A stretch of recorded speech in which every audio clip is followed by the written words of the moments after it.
Hey, welcome to episode 2 of Own Your Curvy Life podcast. This is Jan Tannery, owner of Botticelli in Smithfield, Rhode Island, and I'm Cindy, assistant manager at Botticelli. welcome to our podcast. Okay, so listener, and I say that as a singular and not plural, we have recorded this, our second episode podcast. Now, this would be our fourth try.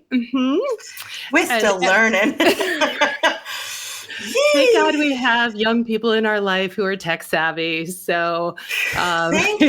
yeah, we can't be trusted to record, actually have volume, all the fun stuff. So here we are. I know everyone who could possibly watch this feels the same way nowadays. I remember when I was a kid, I could program a VCR in pitch black. And now I need 6 lights and just to paint and 2 sets of readers just to paint my own fingernails. So here we are. Yeah. Well, even pages, like you know how to send a page and how to retrieve it and the codes. Yeah. So today's episode is about shopping and all the fun that's been over the years and what we try and do at the store. It was funny. I was taking a shower. I know. Everybody breathe. I was taking a shower today and I was thinking about how weird, by the way, I do all my best thinking in the shower, so this isn't going to take a weird left turn, but I was thinking about, to try and explain to kids today or younger people that you couldn't just go online and order clothing. Yeah. Right? Like, what was our process growing up? We got a catalog in the mail, and inside in the center fold, or Sunday's papers had the sale papers, including your department stores. Yes. But when you could finally order from a catalog, there was an order form on the inside. You would have to write out in like teeny tiny letters what you wanted, color, size, whatever. Then you would cut a check. That's a whole other podcast, by the way, friends, a check.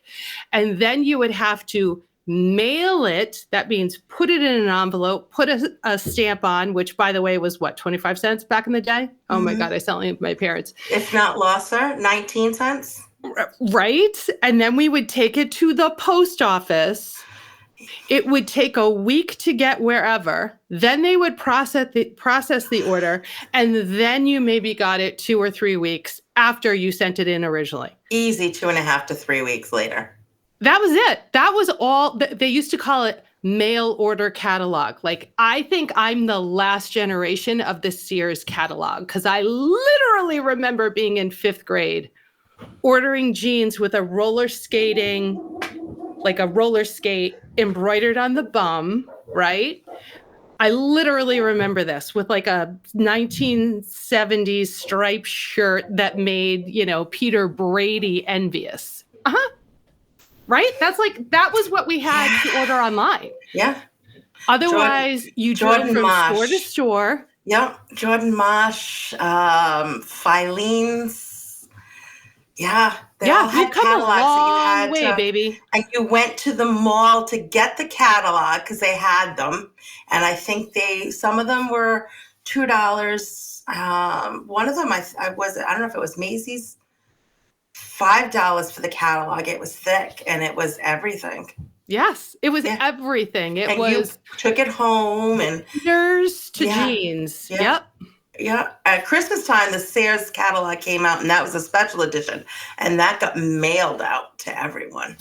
And I don't know about you, but because I had a height issue as well as a weight problem, like, if my mother said, okay, this weekend we're going school shopping or we're going, right? I'd be like, okay, all right. Like, gird your loins. There was no emotional timeout. There was no Ativan. My whole childhood would have been different if they had Ativan, right? And you'd like go with your mom to the discount outlets and or the mall, and you'd walk the mall all day. And for me, they just never had anything long enough or big enough or it never fit right. And well, maybe if you lost weight, you wouldn't have this problem. Maybe if you were like other kids. Oh my God, we had a babysitter growing up. I choose not to mention her name. She's a lovely woman. But she was so preppy and so into like Izod and all this kind of stuff. And every now and again, when my parents would go on vacation, okay, another thing that parents don't do now is they left us at home when our parents went on vacation. We didn't go on vacation with my parents. No.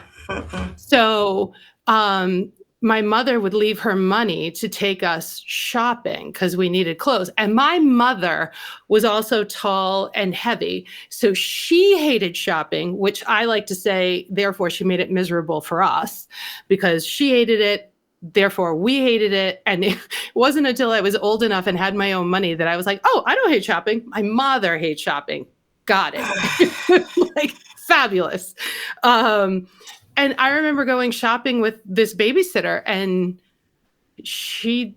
listen, I don't think she meant to make me feel bad about myself, but it was definitely like I was a victim of the times, right? And so were you. Like people thought they were helping by telling us that if we lost weight, this would be easier, or if you did this, this would be better. Like life's problems were solved by losing weight. Right. Trust me, it was never solved. I was still They're left still with not me. solved. I was still left with me. That's actually kind of like my issue when people have like massive weight losses. They think like all their problems will be solved. Kid, none of it gets solved. The problem is still there. Yeah. You Oh my don't God. go to sleep and just wake up the next day and bang, Ooh, everything was happy little perfect. families. Yeah. So Yeah. I remember it being torture and arduous and fruitless. Like I'd be lucky if I could come home with one outfit and a pair of shoes after a weekend of shopping. Yeah. Shoes weren't as hard. My feet were large, but not obviously your size. Like I still was an 8 growing Do you up, have any idea how many shoes I would have if I had a size 8 shoe? but I would in make a kid million sizes, like in Marcos. kid sizes, my feet were bigger than Uh, what should have been in a kid section, yep. so that's where but shoes were easy for me. I had to shop in the adult section, not in the kid section. So I didn't get the funner shoes, so to speak. I had to I have, didn't get the jellies. I found those, but in the adult section. So then they fell off because that they stretched. So my shoe size, when I was 12 years, let's just say this out loud. When I was 12 years old, I weighed 250 pounds because that eating disorder started when I was 8 and people kept making fun of me and kept calling me names and kept making a big deal about my size. So I started to binge eat in secrecy. And then, so I weighed 250 pounds. I was 5'10", and I had a size 12 wide shoe. Oh, wow. Yeah. Right. Like brutal. It was damn near impossible. And thank God you and I came up during the 90s. So we wore jeans and construction boots and combat boots and Doc Marten, you know what I mean? So you could get away with buying the guys' shoes and no one realized like your Timberlands were really in the men's section, not the girls section, so to speak. So my best friend in college was 4'11", right? So I mean, we just look like frickin' frack together all the time. Like, you and me. Yeah. Well, yeah. She was a lot shorter than you though still. So she would be in the boys department shopping and I would be in the men's department shopping. And people used to say like, what are you, her bodyguard? Like in bars in New York, like, are you her bodyguard? I'm like, you better hope if you're in a dark alley, you're against me and not her. Cause I've never had to defend myself a day in my life.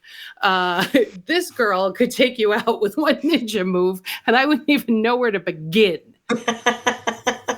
So shopping's always been kind of a hurdle. And if you've read anything about the birth of Botticelli, it is because I and my family had so much trouble shopping And it really came to pass. I mean, we always had trouble. We were always tall. We were always solid girls. And we came up in the days of Benetton, right? So it was a lot of Oh, androgyny. There was no curves, and we were nothing but curves. So Botticelli was born out of, there was a family death in the family, and my whole family had to attend, obviously. And my cousins and my aunts and my sisters and my mom and I were all sitting around. And I had just graduated from fashion school. I was like 28 years old. Not just graduated from fashion school, but you know what I mean. right. And I had been kicking around the fashion industry since graduation, not really finding a goal, like a direction. And everyone was complaining how they couldn't find anything. And I mean, couldn't find anything to wear. I had put aside $400, which for me was 2 weeks' pay at the time, to go buy myself a suit, a skirt, a couple of sweaters, because we had to do like the 3-day gym mealy. Yep. I could find nothing. And I was like looking around at all these women who have money to burn, right? Like their money was green, but they couldn't find anything to buy. And I was like, screw this. I'll just do it for myself. So that's literally how it started. And I just started making a plan. We didn't really have Google then. We didn't have anything like that. We had just gotten the internet. Right. Where you had to actually use your phone line and you had to dial up. Yeah. Yes. Mm. Yes. Yeah. So I started with the idea then, started to gather information. And then I approached my father, who was my business partner at the time, and said to him, I think like this could really be a thing. And so 22 years later, 21 years? Well, we're in our 21st year now. Yeah. 21 years later. Look at it. Yeah. And when I opened, I spent like every afternoon crying, like, what the hell did I do? I had quit a perfectly good government job that I could have been in until I was dead, to go and do this. But I realized that there was a need, and I knew that if I was going to open my own store, I had to fill a niche, right? Because there were just too many boutiques. There was too many clothing stores. We're not really having that problem right now, considering Macy's just announced today that they're shutting 150 doors. Right. Like I remember when Lane Bryant, Dress Barn, and the Avenue, and Fashion Bug. Catherine's and Fashion Bug all said that they were closing down stores. I remember calling my brother-in-law, who is kind of like he's my business guru. And I called him and I'm like, am I the girl at the party that doesn't realize that the music has stopped? Like, what's happening right now? And he looked at me, he goes, boutiques are going to be the last place people can try on clothes. He goes, just hang on to your hat because it's coming. And he wasn't wrong. And because curvy women still want to be able to try things on before they buy them. Touch. I hear every day when I work, it's so nice to be able to touch and feel and try on these fabrics and try on these clothes and actually see how they fit. Yeah. That is the one thing that is said over and over when we get our new collections in all the time. And it's interesting too. So we have the website that prior to COVID, the website was just informational. And I caught some flack off of that, but shipping and all that kind of stuff is fairly hard to do, as you and I both can attest now.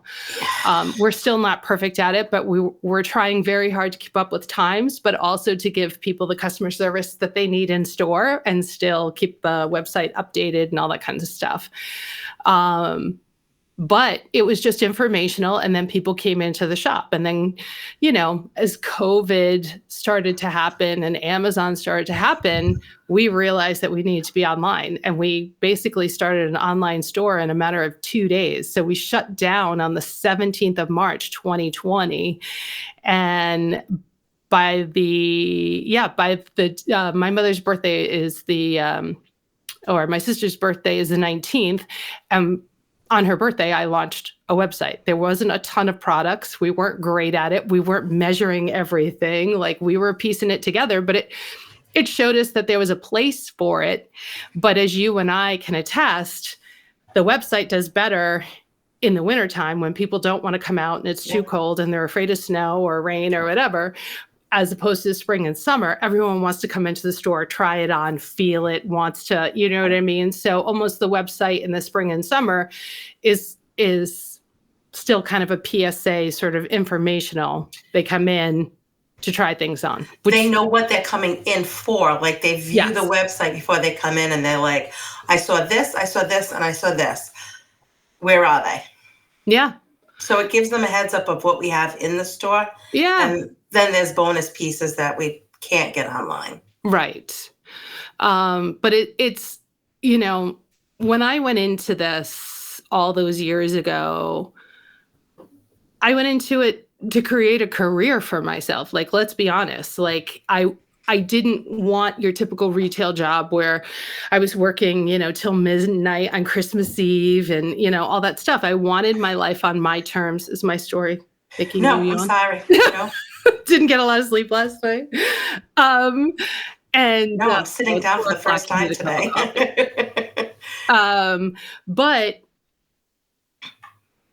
when I went into this, it was a career move. I did not realize the vocation that it would turn into.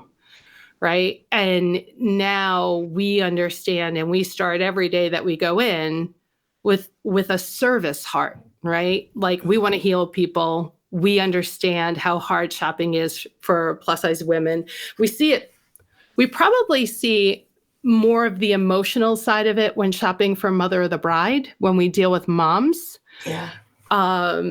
Which is kind of sad. I have always thought that women are at a point in their lives where they've got the most accomplishments, right? They've gotten on top of their careers. They are happy with themselves for the most part. They raise children. They're raising, They are CEOs of their own house. Yes, yes.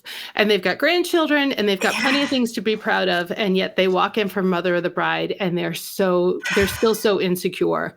So what I like to say, what we do is basically just find that inner diva and just allow her the space and grace to be herself, right?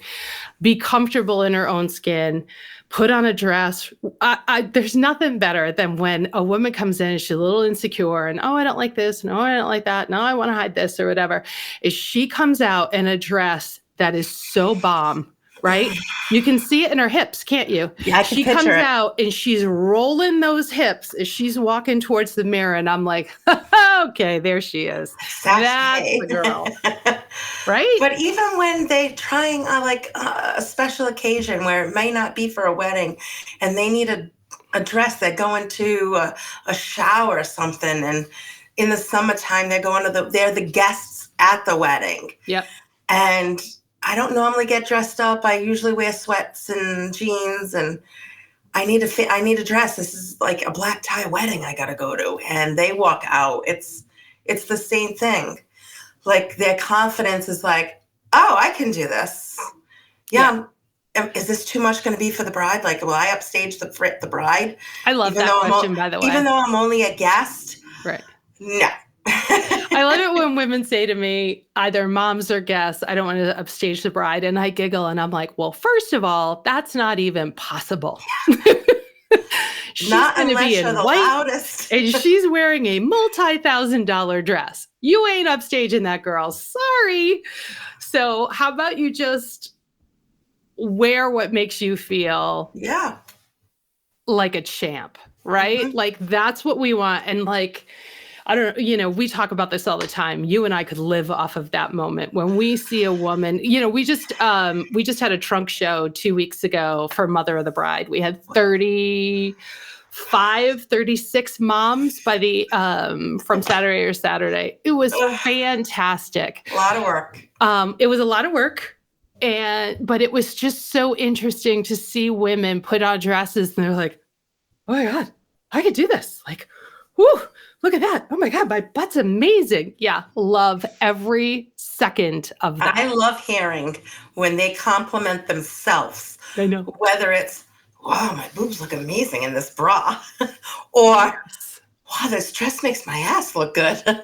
Yes. Boobs and asses are our Yeah, friends, people. go with it. But, Go. the interesting part is that we can collectively, as women of every size over the age of 30, admit out loud, we hate our arms. Everybody. It has nothing to do with size. I don't want the I don't flappies, want this show. Yeah, no, every time. And I'm like, okay, kids, my it's bat not cancer. wings. It's Yeah. just arms. Like, I'm not going to look at your arms. You're not going to look at my arms. And we're just going to move on. Yep, Nope. it's just arms. Yeah. It's so funny, though, how collectively as women, how we get so in ourselves about our arms. And then I feel like the other thing that's interesting is that I don't know about you, but every time I walk into a room, I am the biggest woman always, right? I got the height, I got the weight. And so my attitude has always been if people are going to stare, well, I'm going to give them something damn good to look at, right? Like, and I'm probably always overdressed. The makeup is like a whole other issue. It's my war paint. It's what I go into battle with. It's how I face the world. It has nothing to do really with beauty. It has more to do with that I feel good when I look at myself in the mirror, right? It's kind of interesting to just watch that on people. Do you get self-conscious though when you walk into the room? Like, if someone's staring at you for a while, does it bother you? Because I know for me, it'd be like, they're still staring at me. Like, get over it. It's really funny. I have a childhood friend. We went out like a double date one night and we had walked into this restaurant and I was like, oh my God, I'm the tallest woman here. And I had heels on. And she's like, after all these years, that doesn't bother you, does it? And I'm like, it's still kind of, yeah. Nobody wants to be stared at. Nobody wants to look like a circus freak. It's still a thing. Yeah. And so I find, And I think that's where a lot of the people that come in, I don't want to show, I want to hide. right. And by you saying, like, they feel that, and then we try to tell them, you can hide, but you can still look good. Yeah. Well, yeah. Like, there's the difference. Like, you're saying, like, that's your war paint, that you're dressing maybe above what others may. You overdress. Yeah. They want to underdress and think that that's going to hide them even worse. No, and as we tell them all the time, sometimes you draw more attention to yourself when you wear clothes too big or you're wearing clothes that are clearly you're just trying to hide in. Right. Right? Like people pick up on that. I still can get self-conscious. It is interesting though. It really depends on the scenario, right? So sometimes I can thrive off of it. And then there are times where, look, we all walk into scenarios where people are going to judge us, right? Like, you're the new wife, you're the ex-wife, you're the, you know what I mean? Like, there's always something. Yeah. And so I do find myself giving myself a pep talk. So I'm a huge personality, aside from the fact that I'm a really large woman. And sometimes that's tough to swallow on people. So sometimes I have to give myself a pep talk when I walk into a room, like either dial it down, because this crowd can't handle the full-on Jan, like the full Monty, the full Jan. And then, like, sometimes I have to remind myself, like, yep. Look at what you've created. You've done something very few people have been able to do, right? Like, I have my own accomplishments, be very proud of what those are. And just, I heard someone say recently, the only way to the other side is through it. So I do feel like I still have to go into those scenarios where I'm very uncomfortable. I hate networking. I cannot network at all. I don't have the greatest person. I mean, the last time I tried to go networking, it was such a comedy of errors. Like I went to pull a business card out to hand to someone, and my Visa card went flying across the room. And some woman in her Manolo Blahniks has got her heel on my credit card, and I'm like on the floor. I mean, it's total sketch comedy. You should have seen it. Brenda was with me, and she just turned and looked at me and went, what in the hell is happening? I'm like, nothing. I am the biggest klutz. Like when I should be in a clutch situation, forget it. So you are not coming out of the tunnel like Tom Brady. I am not coming out like Tom Brady. It is not happening. Nope. And it's funny because I'm really good in a lot of scenarios, but nope. When people don't know me, I really don't like strangers. I know that that's going to seem really crazy because we meet strangers all day, every day, but I meet them on my terms, right? I meet them in my store. That's my stage.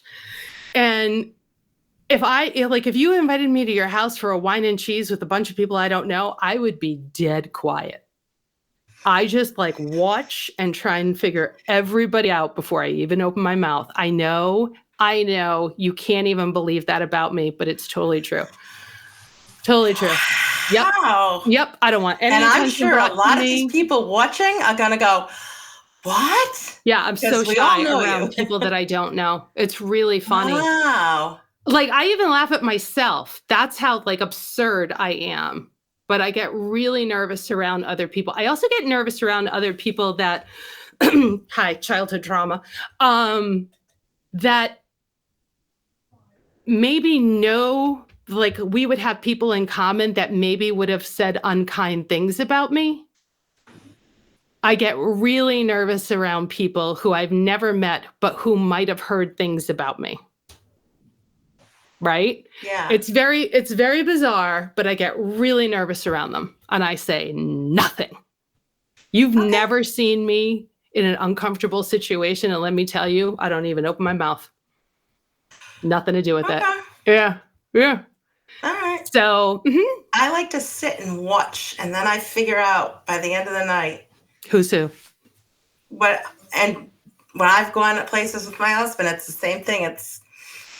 I go to events going back with him. I'd go to events and I'd sit there and he'd be moojie over with everyone and talking, and I'd sit by myself and I'd go, who's that? Who's that? That one's no good.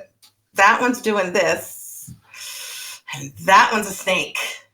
Yeah. Because when you walked away, you thought he was your friend, and guess what? Yeah.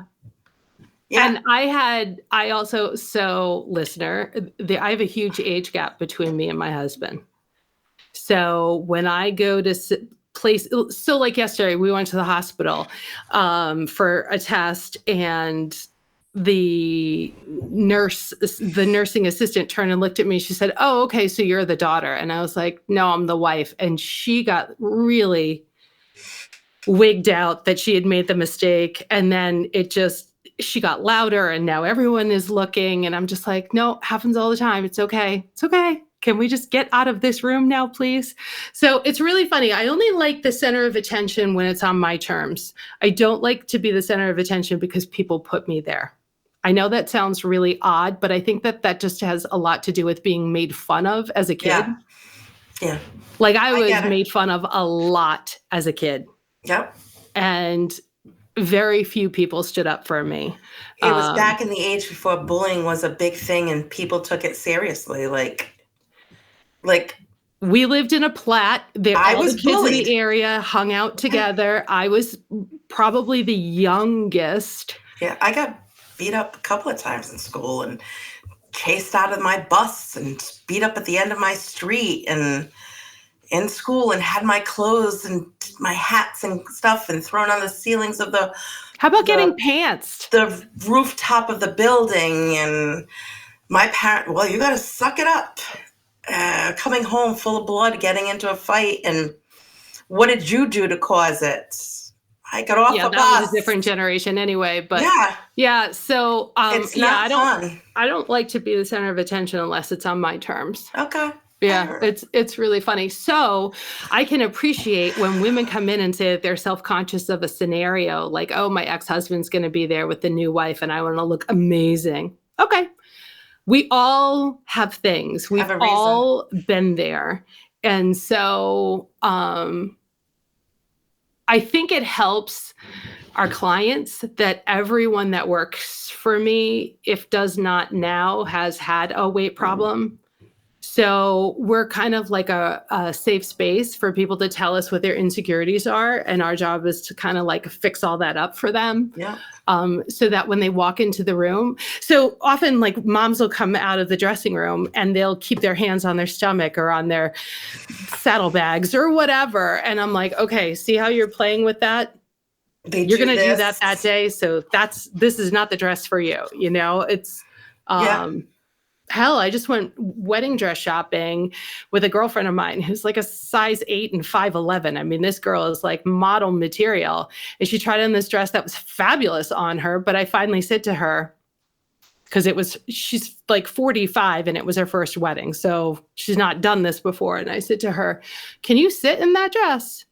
And she went to bend over to get something out of her purse. And she goes, oh my God, I can't wear this dress.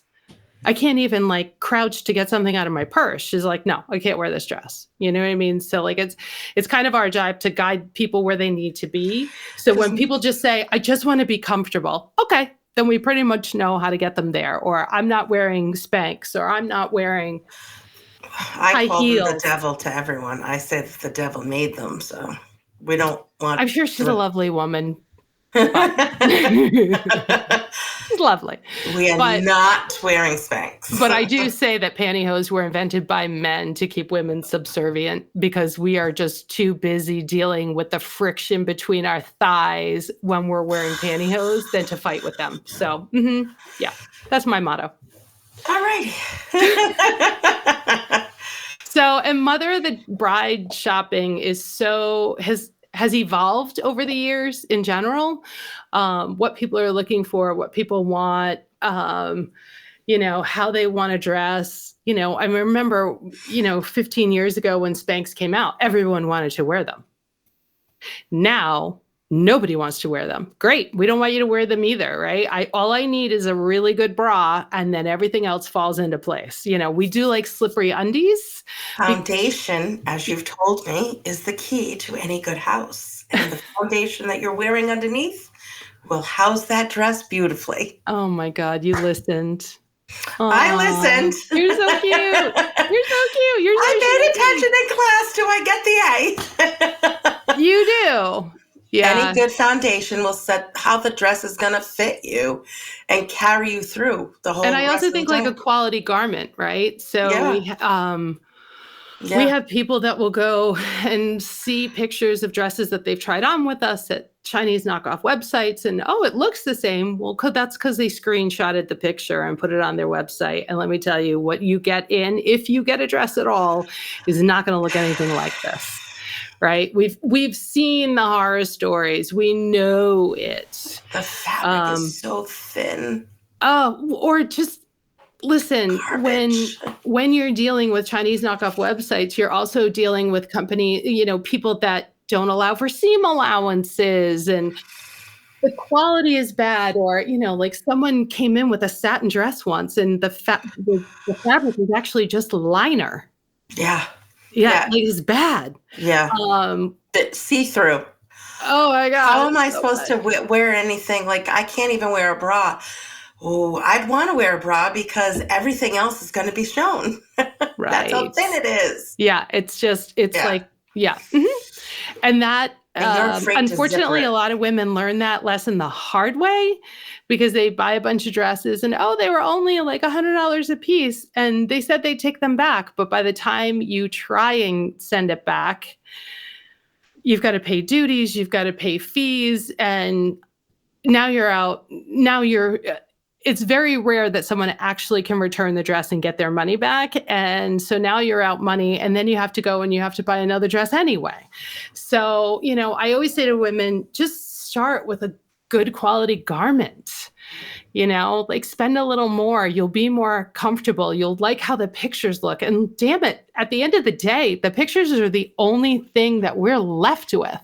Mhm. So you better like that dress. Yep. And it better look damn good on you, or even when I used to sell wedding gowns and stuff, and brides would buy dresses that were like a couple of grand, but they wouldn't pay for tailoring. Well, it doesn't sit right. So now it just looks like junk. Like I've seen it all. And it's just really surprising to me the number of people that think they are circumnavigating the system, right? They're going to beat the system. And then what they're left with ain't so great. And then they kind of wonder why. Yeah. Regardless, it's still a child that's getting married. Right. And we understand budgets. Listen, we understand budgets. And we I want like you to to look say, the as a best. small business owner, it's either ramen or lobster tails. And, since COVID, Ramen. there's been a lot of noodles. You're right. Exactly.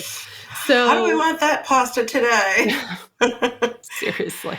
So, it's kind of like you're going to spend the money anyway.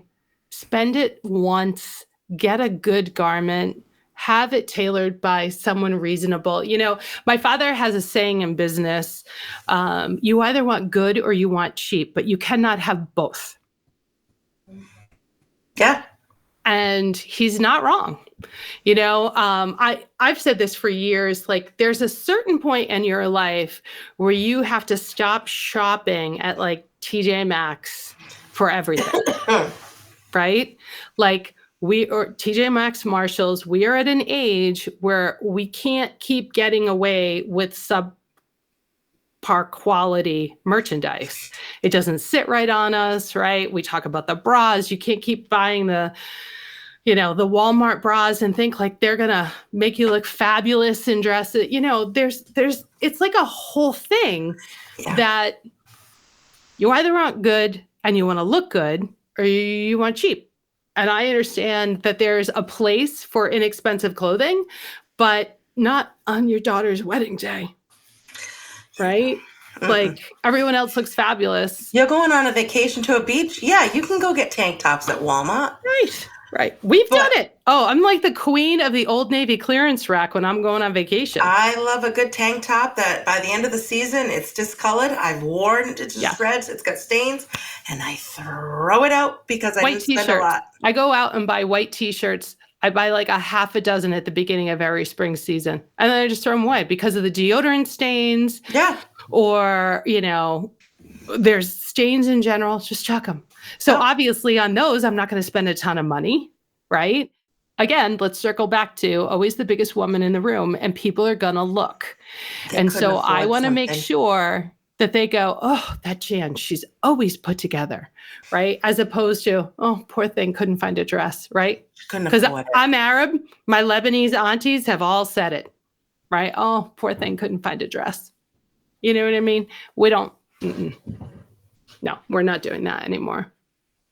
But we try and have a little bit for everyone. We try really hard to make the process fun. We ask a ton of questions. The casual wear and the sports wear that we have. Like you go to, like you're working, a lot of these companies now are starting to make the employees come back into the office more than they are. And the clothes that we have this coming season and what's in the store now, it's good quality that's going to last you. You buy these staple pieces, the slimsations that we have and the parsley and sage, the multiples, and even the new stuff that we've just put out, the Dare Scarlets. It's like, those are great and they're good quality to fit.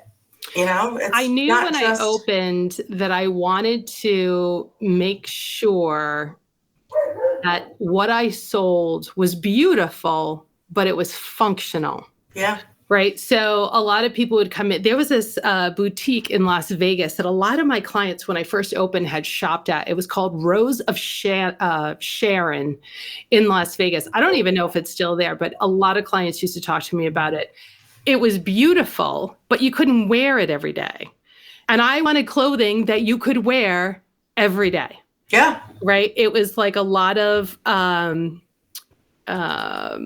it was a lot of like hand painted cottons and a lot of hand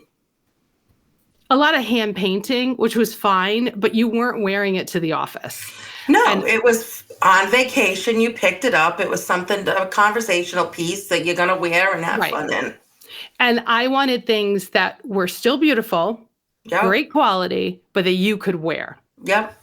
Everything that we sell is functional, right? You can wear it with jeans. You can wear it with dress Yep. pants. Like we're always day to night is what we wardrobing. say. A lot of our descriptions will say it's great for day from work to play.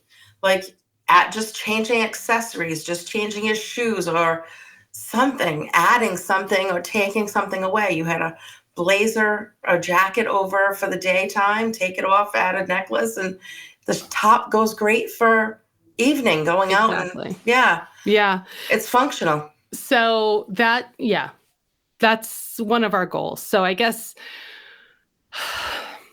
like our goal is to make women feel comfortable Yep. in their own skin. And not just women, people who identify as women, we want everyone to feel comfortable, Yeah. right? Just love you. We just want you to feel at home in your own body. Yeah. And that's what we want for you. So Own it. if you're the kind of mom that doesn't want to wear a dress to a wedding, we got you. You want to do pants? Sure. Great. Yeah. We'll walk you through the process. So I guess to sum up this podcast, probably the easiest thing for me to say is shop where you feel good about yourself. And if you don't feel good about yourself, please do not give those people your money. You vote with your dollar, right? We say this all the time to women. Like people will ask why companies don't do this or why they don't do that. And this gets to be a touchy subject because it talks about budgets and it gets a little weird. But I like to say to women, the fashion industry is still a business, right? And you vote with your dollar. If you're only going to shop at particular places when it's clearanced, right? Then That's you've your told value. them that you don't value what it is that you're getting. Right. So they're not going to bring in better quality. They're not going to bring in more styles. They're not going to deliver anything to you. So like the Macy's at South Shore Mall had the largest plus size department. Well, it kind of got down to the fact that everyone only shopped there with 16 coupons and during a clearance sale. But guess what? They took the plus size department away. They moved it online. And that's what a lot of stores are doing now. So you vote with your dollar. And I'm not saying that you have to buy full price of everything, but just be conscious of what you're doing. Like we all contribute to the situation, right? Yeah. And so shop somewhere that appreciates you, understands the value that you're looking for the money you're willing to spend, and don't compromise. Don't compromise at all. Like, oh, this will do. You're worth it. Yeah. You're You worth it. really are worth it. And I'm not saying that you have to shop with us, but wherever you shop, please, for the love of God, shop somewhere that makes you feel valued. But we are a lot of fun, so if you can come on in and see us, we always have fun. We are a lot of fun. saying. There's a little bit of cursing because we've decided that life's just a little better when you can just like F-bomb every now and again. Listen, I love it when an 85-year-old woman walks in on a walker and just starts F-bomb. And I know that's going to be me when I grow up. I love it. Love it. I hope so. We just have a good time, friends. So come on down, make your appointments for Mother of the Bride. We do ask that you make an appointment, and it's more for staffing and not you. We're a very soft sell. What works for you works for us, but we will give you all the guidance that we can offer. So anyway, I think that's probably a good place to land today. Yeah. That's the landing leg. And this actually completes our second podcast. Do you believe it? Oh my gosh. We So, did and it. if in the comments below, you could leave us some topic ideas of things that you'd like us to discuss or maybe kind of break down, happy to do it. Share with your friends. Share with your Share, friends. like, and set checking your notification box if you're doing this on YouTube. Share, Yeah. like, and hit that bell to notify you when we do more. So hopefully there won't be a month's lag between our episode 2 and 3. We had some technical difficulties. The podcast is now being produced by my nephew David Allen, and I feel like if I couldn't have kids, nephews and nieces are the way to go. Let me tell you, life is pretty good there. So I love you guys. Have a great night. We will see you for podcast number 3 soon. You won't have to wait this long. Bye. Bye.